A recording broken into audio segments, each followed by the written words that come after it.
సింధూర చంటి ఏం చెప్తాడో ఏంటో అని కంగారు పడుతూ ఉంటుంది. ఇక చంటి వాళ్ళమ్మ అయితే చాలా భయపడుతూ దేవుని దగ్గరికి వెళ్ళి, "అసలు ఏం చేస్తున్నావు దేవుడా? నా కొడుకు చేత అమ్మాయి గారి మెడలో తాళి కట్టించావు. నాకు చాలా భయంగా ఉంది. ఇక తాళి కట్టించిన ఆ చేతులతోనే వాళ్ళు అర్థం చేసుకునేలా చేయి స్వామి.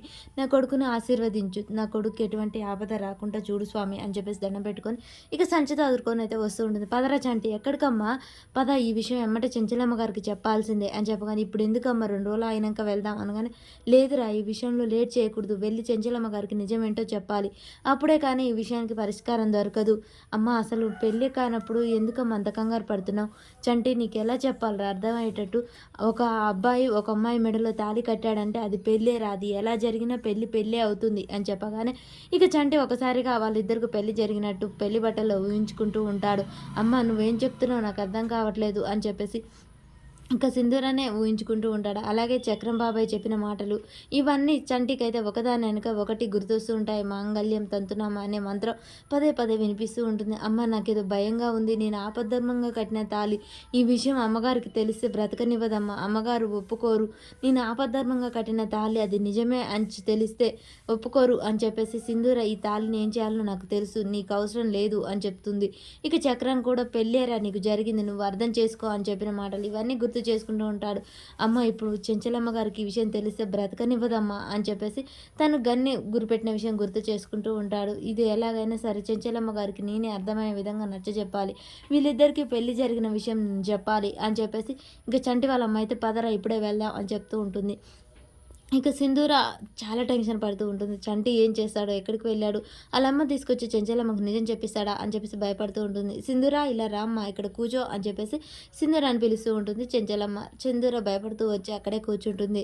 "చూడు సింధూర, నేను ఈరోజు చూసిన అబ్బాయి చాలా మంచివాడు, చాలా గుణవంతుడు, చాలా పరువు ప్రతిష్ట ఉన్న కుటుంబం. నిన్ను చేసుకోవడానికి ఒప్పుకున్నాడు. నిన్ను చూడడానికి వస్తాడంటమ్మా. నీకు ఇష్టమేనా" అని చెప్పేసి చెంచలమ్మ చెప్తూ ఉంటుంది. అడుగుతూ ఉండగానే చాలా టెన్షన్ పడుతూ భయపడుతూ ఉంటాడు. ఇటు చక్రం అటు సింధూర ఇద్దరు టెన్షన్ పడుతూ ఉంటారు. పెళ్ళైన అమ్మాయి గారికి మళ్ళీ పెళ్ళేంటి అని చక్రం భయపడుతూ ఉంటాడు. సింధూర ఏం మాట్లాడకుండా చూస్తూ ఉండగానే చెంచలమ్మ కేశవకాల చూస్తూ సైగ చేస్తూ మళ్ళీ చెంచలమ్మ, "ఏంటమ్మా సింధూర, నీకు ఇష్టం లేదా" అని చెప్పగానే, నాకు ఇష్టమే అత్తమ్మ" అని చెప్తూ ఉంటుంది. ఇక ఇంతలోపు కేశవ చంటి చంటి అని పిలుస్తూ ఉంటాడు. "చంటి లేడయ్య గారు, వాళ్ళ ఊరు వెళ్ళాడు." "అవునా, వాడు చెప్పకుండా ఎటు వెళ్ళడే? సరే, రేపు నేను అట్టే వెళ్తున్నాను, వెళ్ళి తీసుకొస్తాలే" అని చెప్తాడు.